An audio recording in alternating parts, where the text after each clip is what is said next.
Friends, welcome back to the my English language lab. I am Ravindra और आज मैं आप लोग के लिए लेकर आया हूँ use and difference of second conditional sentences के बारे में। जी हाँ, इस वीडियो में हम लोग चर्चा करेंगे सेकंड और थर्ड कंडीशनल के यूज और उसके डिफरेंस के बारे में कि उनमें उनके यूज कैसे होते और उनमें डिफरेंस क्या होता है।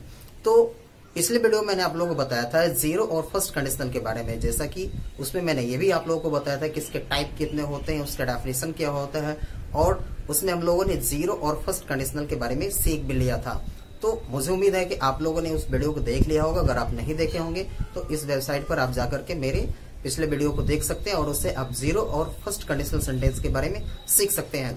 लेकिन आज हम लोग सीखने वाले हैं सेकेंड और थर्ड कंडीशनल के बारे में। दिखने में तो थोड़े से ही एक जैसे होते हैं, बट इनमें बहुत ही डिफरेंस होता है। तो आज इसी डिफरेंस को हम लोग सीखेंगे काफी बारीकी से और काफी होशियारी से। तो आप इस वीडियो के साथ बने रहें और बिना स्किप किए हुए इस वीडियो को पूरे अंत तक देखें। लेकिन वीडियो करने से पहले मैं चाहूंगा कि आप मेरे वीडियो को लाइक कर दे, शेयर कर दे और सब्सक्राइब करके बेल आइकन पर प्रेस कर दे ताकि आपको नए वीडियोस के अपडेट्स समय पर मिलते रहें।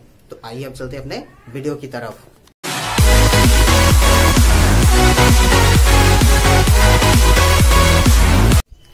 तो आइए बढ़ते हैं अपने टॉपिक की तरफ। हमारा पहला टॉपिक है सेकंड कंडीशनल सेंटेंस। हाँ दोस्तों, लेकिन आगे बढ़ने से पहले मैं आपको एक चीज ये जरूर बता देना चाहता हूँ कि अगर आपको सेकंड और थर्ड कंडीशनल सेंटेंस के डिफरेंस को समझना है, इनके अंतर को समझना है, तो आपको इनकी परिभाषा यानी इनके डेफिनेशंस को समझना बहुत ही जरूरी है। क्योंकि सारा डिफरेंस जो है इनके परिभाषा यानी इनके डेफिनेशन में ही छुपा हुआ है। अगर आप इनके डेफिनेशंस को अच्छे तरीके से समझ गए तो आप इनमें आसानी से अंतर कर सकेंगे। इसलिए आइए सबसे पहले हम अपना इस टॉपिक को शुरू करने से पहले यानी कि अपने इस टॉपिक को शुरू करने से पहले हम इसके डेफिनेशन को समझेंगे कि इसके डेफिनेशन के बारे में हमें क्या बताया जा रहा है।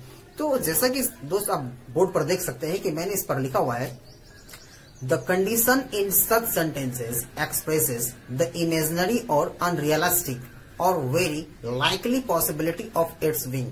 यानी इस तरह के कंडीशनल सेंटेंस में कंडीशन काल्पनिक या अवास्तविक या उसके होने की बहुत कम संभावनाओं को व्यक्त करता है, बहुत कम संभावना को व्यक्त करता है। मतलब ये हुआ कि कम संभावना का मतलब ये हुआ कि होने की जो संभावना है वो बहुत ही कम है। यानी ऐसा नहीं है कि वो काम होगा नहीं, हो सकता है। जैसे एक मैं एग्जांपल के रूप में आपको बताता हूँ। जैसे अगर मैं पुलिस वाला होता तो तुम्हें गिरफ्तार कर लेता। पुलिस वाला होता का मतलब ये हो गया कि मैं प्रेजेंट में अभी होकर के फ्यूचर के बारे में सोच रहा हूँ, लेकिन अभी मैं पुलिस वाला हूँ नहीं।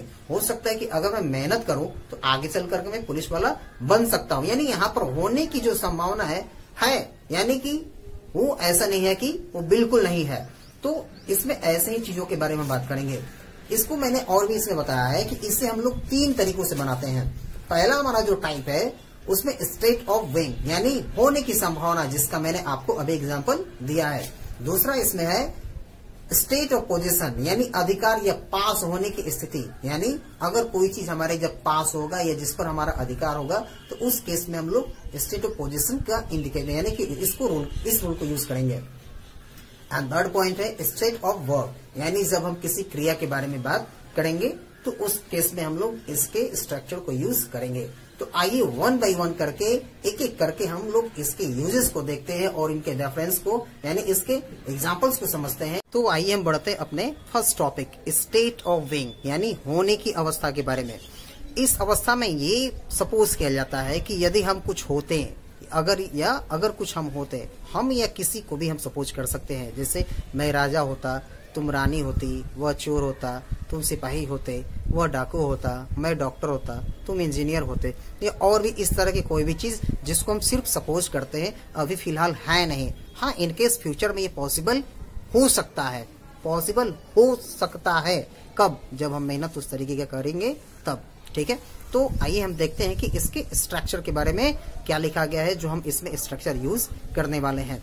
तो सबसे पहले हम देख रहे हैं कि इसमें स्ट्रक्चर के बारे में लिखा गया है it plus subject plus verb plus noun.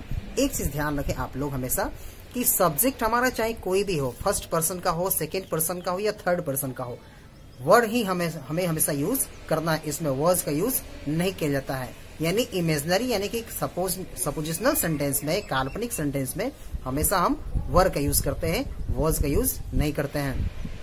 Word plus noun plus subject plus would या कुड। कुड का यूज आपको तब करना है जब आप अपनी एबिलिटी को एक्सप्रेस करते हैं। सेंटेंस से आपकी एबिलिटी के बारे में जब पता चलेगा तो आप कुड का यूज करेंगे, लेकिन अगर जनरल सेंस देगा तो उसमें हम हमेशा वुड का यूज करेंगे। ठीक है, प्लस वर्ब वन का यूज करना है। अब देखिए, अब हम पहला एग्जाम्पल देखते हैं। देखिए, इस पहले एग्जाम्पल में ही एबिलिटी को एक्सप्रेस किया गया है, जैसा कि मैंने अभी अभी जस्ट आपको बताया है। पहला इसमें सेंटेंस हमारा है, यदि मैं डॉक्टर होता, यदि मैं डॉक्टर होता। देखिए, यहाँ पर मैं हूं नहीं डॉक्टर, बट मैं सपोज कर रहा हूं। ठीक है, यदि मैं डॉक्टर होता तो तुम्हारा इलाज कर पाता, तुम्हारा इलाज कर पाता। पाता मतलब यहाँ पर हो गया सकता, यानी ये एबिलिटी को एक्सप्रेस करने वाला वर्ड है। ठीक है, अब देखिए इसको बनाया कैसे गया है। If I were a doctor I could treat you, I could treat you. Treat का मतलब आप जानते हैं कि इलाज करना होता है। वैसे ही हम इसके सेकेंड पॉइंट को देखते हैं, सेकेंड एग्जाम्पल को देखते हैं। इस पे क्या लिखा गया है, अगर मैं आपकी जगह होता तो मैं उस आदमी के साथ कभी नहीं जाता, मैं उस आदमी के साथ कभी नहीं जाता। इसमें देखिए यहाँ पर अभी इमेजिन किया जा रहा है कि अगर मैं आप होता, यानी कि मैं आपकी जगह होता। ठीक है, तो अब देखिए इसको कैसे बनाया गया है। If I were you I would never go with that man. If I were you I would never go with that man. ठीक है, थर्ड एग्जाम्पल को हम लोग देख लेते हैं। अगर मैं तुम्हारा भाई होता तो तुम्हें कभी दुख सहने नहीं देता। यानी अगर मैं तुम्हारा भाई होता, यानी कि यहाँ पर अब भाई हम उसके नहीं है, वो शायद मेरा पड़ोसी है या फिर कोई दूर का दोस्त मित्र है, कुछ भी है, यहाँ पर वो मेरा भाई नहीं है। यदि यानी कि इसमें बताया जा रहा है कि अगर मैं तुम्हारा भाई होता तो मैं तुम्हें दुख सहने कभी नहीं देता। अब देखिए इसको बनाया गया है, if I were your brother, if I were your brother I would never let you suffer. यानी मैं तुम्हें कभी दुख सहने नहीं देता। तो दोस्तों, मैं उम्मीद करता हूँ कि आप लोगों को ये स्ट्रक्चर यानी कि स्टेट ऑफ बीइंग पॉइंट समझ में आ गया होगा। तो आप इस तरह के सेंटेंसेस का बहुत ज्यादा यूज कीजिए। अपने आप को सपोज कीजिए कि आप राजा होते या प्रधानमंत्री होते, आप मुख्यमंत्री होते, आप अमेरिका के प्रेसिडेंट होते या फिर कुछ भी होते, तो ये कर लेते, वो कर लेते। इस तरह के कई सेंटेंसेस आप इस सेंटेंस के स्ट्रक्चर के माध्यम से बना सकते हैं। तो आप इस चीज को अच्छे से समझ लीजिए और देख लीजिए। ठीक है, आगे हम चलते हैं इसके अब दूसरे वाले पॉइंट पर, जो हम लोग का नेक्स्ट पॉइंट है। दूसरा हमारा पॉइंट है स्टेट ऑफ पोजीशन, यानी अधिकार या पास होने की स्थिति। इस केस में यानी कि इस स्ट्रक्चर में हम लोग ऐसी चीजों के बारे में बात करते हैं जो हमारे पास होती है, नहीं होती तो उसके बारे में हम लोग यानी कि उसी चीज के बारे में हम लोग कल्पना करके बताते हैं। तो ऐसे सेंटेंस में हम लोग उसी चीज के बारे में सोचने वाले हैं कि अगर मेरे पास कार होती, अगर मेरे पास एक सुंदर घर होता, अगर मेरे पास एक गर्लफ्रेंड होती, अगर मेरे पास बहुत सारे पैसे होते, यानी कि ऐसे चीजों के बारे में जो अभी हमारे पास है नहीं, बस उसके बारे में हम सिर्फ कल्पना कर रहे हैं, इमेजिन कर रहे हैं। तो आइए इसी चीज के बारे में हम लोग चर्चा करेंगे।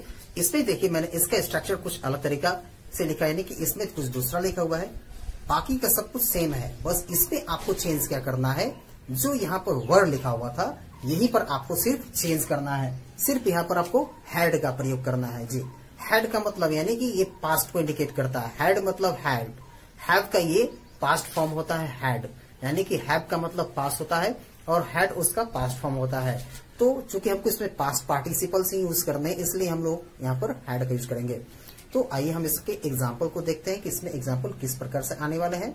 इसमें लिखा हुआ है कि अगर पापा के पास पैसे होते तो वो मुझे जरूर दे देते थे, यानी कि वो मुझे जरूर दे देते। यहाँ पर लिखा हुआ है इफ पापा had money he would surely give to me, यानी वो मुझे जरूर दे देते। यानी इसमें जो है कि पापा के पास पैसे अभी है नहीं, इसलिए वो मुझे दे नहीं पा रहे हैं। ऐसा नहीं है कि वो आगे भविष्य में नहीं होगा, अभी सिर्फ उनके पास नहीं है, अगर भविष्य में होगा तो वो जरूर देंगे। यानी इसमें कल्पना की जा रही है।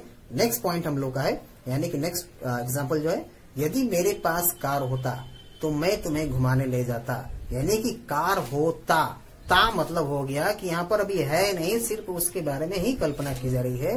वैसे इसमें एग्जाम्पल यानी कि बनाएगा इसको, if I had a car I would take you for a ride. For a ride का मतलब यहाँ पर घुमाने ले जाने के लिए यूज किया गया है। वैसे ही नेक्स्ट पॉइंट इसका है, यानी कि इसका थर्ड पॉइंट जो है, अगर मुझे शांति मिलती तो मैं बेहतर काम कर पाता। I would work better if I had some peace. यहाँ पर देखिए मैंने थोड़ा सा इसको डिफरेंस किया है, जैसा कि मैंने आप लोगों को पिछले चीज में बता दिया था, पिछले वीडियो में बताया था कि हम लोग इफ क्लाउज को लास्ट में और इसके मेन क्लाउज को पहले रख करके सेंटेंस को बना सकते हैं। ये सेंटेंस बिल्कुल गलत नहीं होता है। हम लोग इसको दोनों तरीके से बना सकते हैं। इफ क्लाउज को आप पहले भी रख करके बना सकते हैं और इसको लास्ट में भी रख करके बना सकते हैं। ये दोनों तरीके से सेंटेंस सही होगा। तो वैसे ही मैंने यहाँ पर चेंज किया है, मैंने मेन क्लाउज को यानी कि प्रिंसिपल क्लाउज को पहले रखा है और इफ क्लाउज को बाद में रखा है। यहाँ पर लिखा है I would work better if I had some peace. तो ये हम लोग का पॉइंट था स्टेट ऑफ पोजीशन। अब हम लोग इसका थर्ड वाला पॉइंट देखते हैं, स्टेट ऑफ वर्ब के बारे में। अब हम देखते हैं अपने तीसरे पॉइंट को, जिसमें हम लोग का है स्टेट ऑफ वर्ब या एक्शन, यानी क्रिया की अवस्था या स्थिति। इसमें आपको क्या करना है, इसके स्ट्रक्चर में थोड़ा सा चेंजिंग किया गया है।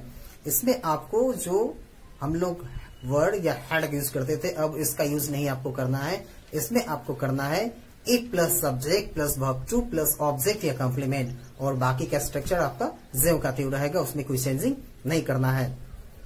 तो आइए अब इसके एग्जाम्पल को देखेंगे। एक चीज आप ध्यान रखेंगे कि आपको सिर्फ जब आप किसी क्रिया के बारे में, किसी कार्य होने के बारे में बात करें, किसी व्यक्ति को होने के बारे में बात नहीं करना है और कुछ पास होने की भी बात नहीं करना है। यानी पास में होता तो उसके बारे में बात नहीं करना है, मैं ये होता उसके बारे में बात नहीं करना है। आप किसी कार्य के होने के बारे में अगर आपको बातचीत करना है तो हम लोग इसको एग्जाम्पल समझ लेते हैं। जैसे यहां से चले जाते तो बेहतर होता। एक चीज आप नोटिस कीजिए कि यहाँ पर मैंने अगर का प्रयोग नहीं किया है। हिंदी के सेंटेंस में कभी कभी हिंदी के कुछ शब्द हाइड हो जाते हैं, यानी कि छुप जाते हैं, लेकिन इसका सेंस जो होता है हमें सिर्फ उसको समझ लेना होता है। यानी कि यहाँ पर जो है हमारा अगर वर्ड छुपा हुआ है, जैसे अगर यहाँ से चले जाते तो बेहतर होता। अब देखिए इसको मैंने क्या बनाया है, it would be nice if you left the place, यानी it would be nice if you left the place, यानी अगर तुम यहाँ से चले जाते तो बेहतर होता। यहाँ पर काम हुआ नहीं है, सिर्फ एक कल्पना मात्र किया जा रहा है। हो सकता है कि वो यहाँ से न भी जाए या फिर इनकेस फ्यूचर में चला भी जाए। नेक्स्ट हम लोग इसमें देखते हैं, यदि उसने मेरा नाम लिया तो मैं उसे नहीं छोड़ूंगा। यानी यहाँ पर भी है, नाम अभी लिया नहीं गया है, सिर्फ एक इमेजिन किया जा रहा है कि अगर उसने मेरा नाम ले लिया तो मैं उसे नहीं छोड़ने वाला हूँ। वैसे इसका ट्रांसलेशन देखते हैं कि इसको क्या बनाया गया है, if he took my name I would not leave him. If he took my name I would not leave him, यानी उसने मेरा नाम लिया तो मैं उसे छोड़ने वाला नहीं हूँ। क्योंकि इसमें ये सेंस सभी जनरल है, इसमें कहीं भी एबिलिटी की बात नहीं की जा रही है, इसलिए कहीं भी इसमें कुड का यूज नहीं किया गया है। कुड का आपको यूज सिर्फ उसी समय करना है, सब एबिलिटी की बात की जाएगी। लास्ट इसका हम लोग एग्जाम्पल देखते हैं, यदि आपने ये अवसर खो दिया तो शर्मनाक बात होगी, यानी शर्म की बात होगी। शर्मनाक का मतलब होता है शर्म की बात होना। It would be a shame if you lost this opportunity, यानी अगर आपने ये अवसर खो दिया तो आपके लिए शर्म की बात होगी। It would B same, it would B same if you lost this opportunity, यानी यहाँ पर जो है आपको भी, यानी आपको वुड का यूज करना है। और देखिए फिर मैंने वैसे ही इसको बनाया है, इसमें भी इफ क्लाउज को मैंने सेकेंड टाइम में रखा है और मेन क्लाउज को फर्स्ट टाइम में रखा है।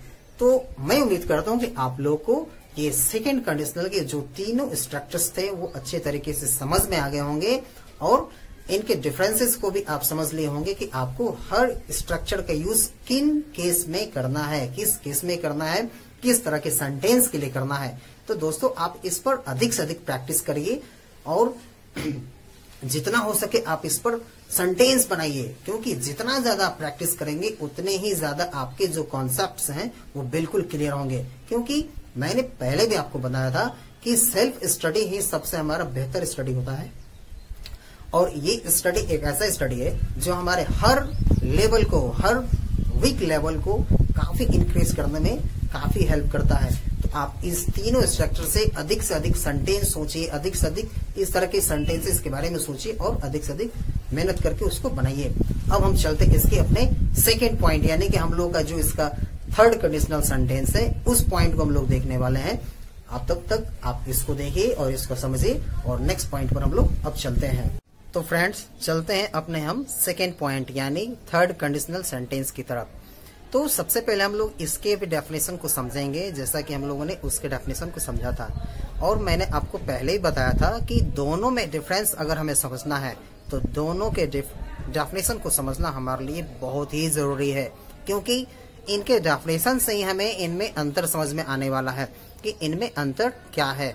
तो आइए हम बढ़ते हैं और देखते हैं कि इसके बारे में हमें क्या बताया जा रहा है।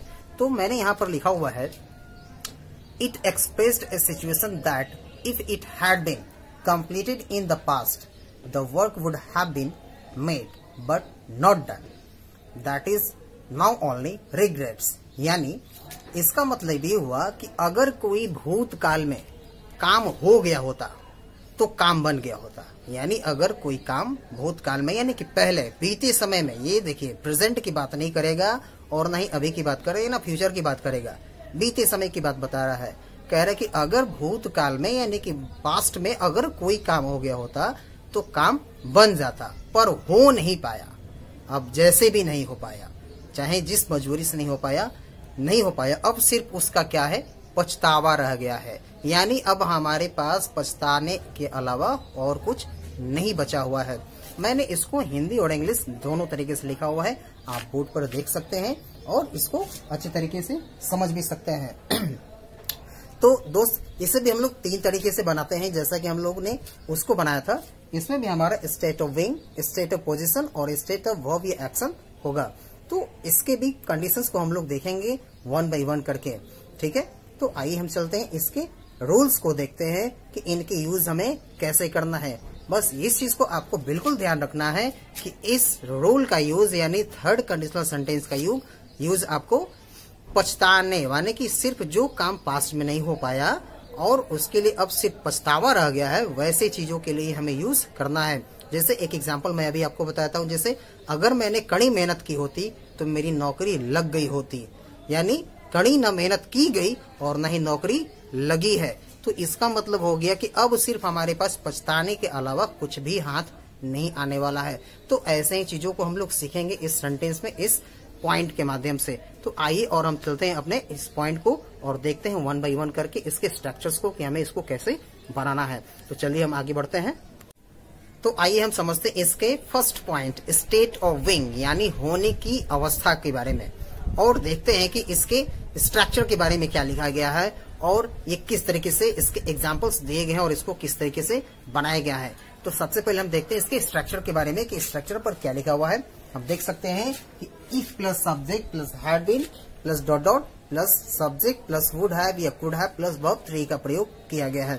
यानी इसमें आपको वुड या कुड के साथ में हैव प्लस वर्ब 3 का यूज करना है और यहाँ पर अब आपको हैड के साथ में बीन लगाना है। ये बात बिल्कुल याद रहे कि स्टेट ऑफ बीइंग यानी होने की अवस्था रहेगी तब आपको हैड बीन का यूज करना है, ठीक है। तो अब हम देखते हैं इसके एग्जाम्पल के बारे में कि इसके एग्जाम्पल क्या दिए गए हैं। सबसे पहले इसमें एग्जाम्पल लिखा गया है, अगर मैं वकील होता तो तुम्हारा मार्गदर्शन किया होता। यानी अब न आप वकील हैं और न आप वकील अब फ्यूचर में मेहनत करके बनने वाले हैं। आपका समय खत्म हो चुका है, आप अब ओवर एज्ड हो चुके हैं और अभी आप प्रेजेंट में हो सकता है कि शायद वकील हैं भी नहीं, आप कुछ और हैं, ठीक है, आप कुछ और हैं। इसलिए आप उसका मार्गदर्शन एज अ वकील यानी एज अ लॉयर की तरह आप नहीं कर सकते हैं। तो देखते हैं किसको किस तरीके से बनाया गया है। यहाँ पर लिखा गया है, if I had been a lawyer I would have guided you, I would have guided you. यानी यहाँ पर मार्गदर्शन करने की बात जो है वो सिर्फ अब एक पछतावा रह गया है, अब मार्गदर्शन नहीं किया जा रहा है। नेक्स्ट एग्जाम्पल हम देख रहे हैं कि इसमें क्या लिखा गया है, इफ आई हैड बीन यदि मैं उसके साथ होता तो पार्टी में जरूर शामिल हुआ होता। यानी यहाँ पर पार्टी में जरूर शामिल होने की बात की गई है। यानी इसका मतलब ये हुआ कि पार्टी पिछले महीने थी, अब वो पार्टी खत्म हो चुके हैं और हम जा भी नहीं सके हैं। यानी उसके साथ अगर हुआ होता तो पार्टी में शामिल हुआ होता, लेकिन ना उसके साथ था और ना मैंने पार्टी ज्वाइन की। तो इसको हम देख रहे हैं कि ये भी एक पछतावा वाला सेंटेंस है, इसमें भी हम रिग्रेट्स कर रहे हैं। तो आते हैं देखते हैं कि इसको किस तरीके से बनाया गया है। If I had been with him I would have surely join the party, यानी इसमें बताया जा रहा है कि मैंने पार्टी जरूर ज्वाइन की होती, मैं उसमें जरूर शामिल हुआ होता। और थर्ड इसका एग्जाम्पल हम देखते हैं कि यदि आप अधिक सावधानी बरतते तो दुर्घटना नहीं हुई होती, यानी इसका मतलब ये है कि दुर्घटना हो चुकी है, दुर्घटना हो चुकी है और अब हम उन जनाब को सिर्फ एडवाइस दे रहे हैं, यानी हमारे पास अब पछताने के अलावा और कुछ नहीं है। देखते हैं कि इसको किस तरीके से बनाया गया है। If you had been more careful you wouldn't have had an accident, यानी हैड एन एक्सीडेंट का मतलब हो गया दुर्घटना होना। तो यहाँ पर देखिए हैड जो है पास्ट पार्टिसिपल यानी वर्ब 3 का यूज के सेंस में है। यहाँ पर हम लोग टेकन का यूज भी कर सकते हैं। टेक एन एक्सीडेंट का मतलब होता है दुर्घटना होना, लेकिन टेक को हटा करके सेंटेंस को थोड़ा सा और ज्यादा सुटेबल बनाने के लिए मैंने हैड का यूज किया हुआ है। तो इस तरीके से आपने देखा कि यहाँ पर ये जो सेंटेंस है वो सिर्फ पछतावा को इंडिकेट कर रहा है, ठीक है, यानी कि सिर्फ पछतावा के बारे में बात की जा रही है और कुछ यहाँ पर नहीं है। तो आइए हम बढ़ते हैं अपने second point, state of position, यानी अधिकार या पास होने की अवस्था के बारे में, और देखते हैं इसमें कि इसके स्ट्रक्चर और इसके एग्जाम्पल किस प्रकार से दिए हुए हैं। तो आइए हम बढ़ते हैं और देखते हैं। सबसे पहले तो इसमें सबसे पहले लिखा हुआ है इसके स्ट्रक्चर के बारे में, if plus subject plus had plus dot dot. एक चीज मैं आपको यहाँ पर सबसे पहले क्लियर कर दूं कि यहाँ पर डबल हैड का मतलब क्या है। यहाँ पर एक हैड तो जो आपका पास्ट परफेक्ट टेंस में लगता है सब्जेक्ट प्लस हैड, वो तो हैड स्ट्रक्चरल हो गया एज एक्सुलरी वर्ब, पर दूसरा जो हैड इसमें लिखा हुआ है वो है आपका हैव का पास्ट पार्टिसिपल यानी कि वर्ब 3, चूंकि हैव प्रेजेंट होता है और उसका पास्ट जो होता है हैड होता है और वर्ब 3 भी पास्ट में हैड ही होता है। तो इसलिए यहाँ पर पास्ट के अर्थ में जैसे मेरे पास कार है, आई हैव अ कार, मेरे पास कार था, आई हैड अ कार, तो उसी सेंस में यहाँ पर हैड का प्रयोग किया गया है, ठीक है। और बाकी का जो आगे का प्रोसेस है यानी कि रूल है वो ज्यों का त्यों रहेगा, उसमें आपको कोई चेंजिंग नहीं करना है। अब देखते हैं हम इनके एग्जाम्पल्स के बारे में कि इनके एग्जाम्पल्स किस तरीके से दिए हुए हैं।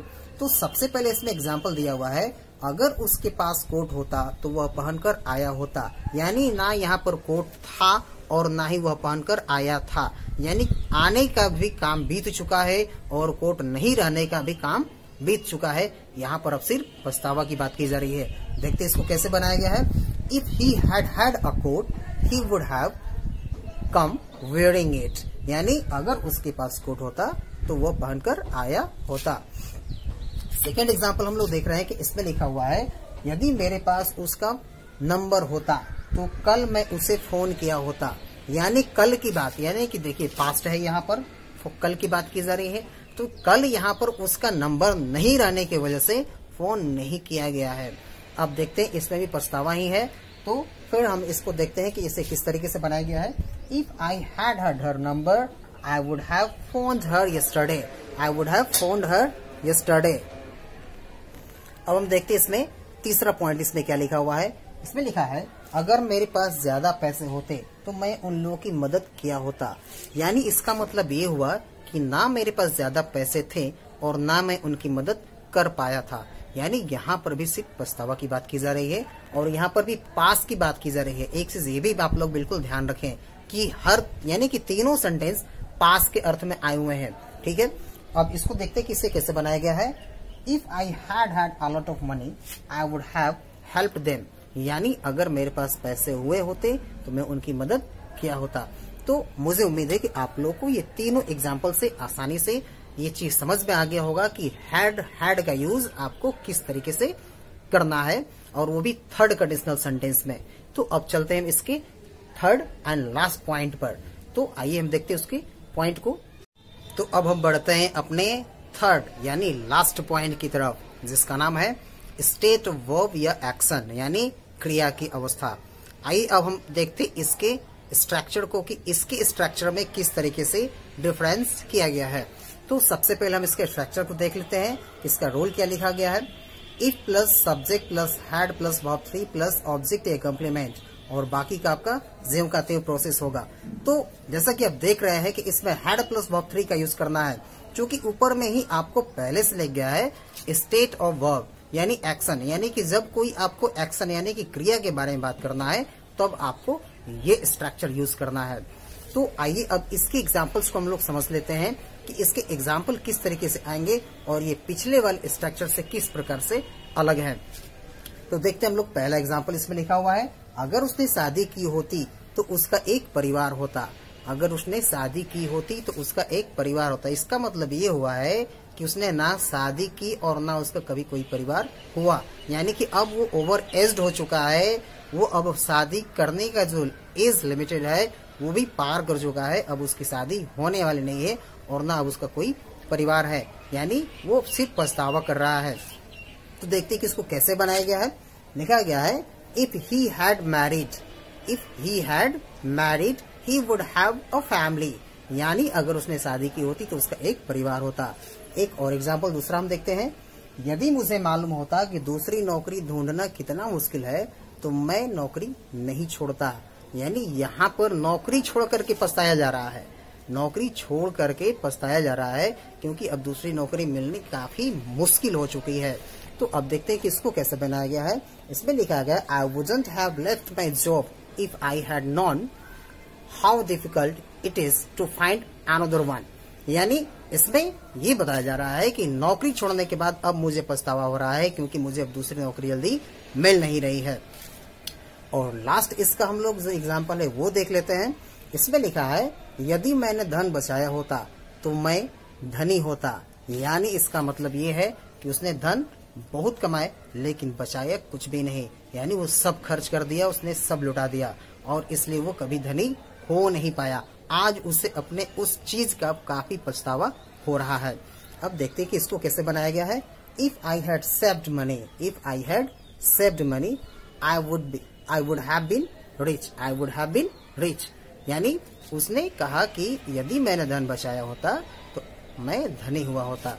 तो इस तरीके से मैंने आप लोगों को ये तीनों सेंटेंस दे दिए हैं, जिसे आप आसानी से देख करके समझ सकते हैं। और मुझे उम्मीद है कि आप लोगों ने इस चीज को अच्छे से देख लिया होगा, समझ लिया होगा और आपको समझ में आ गया होगा।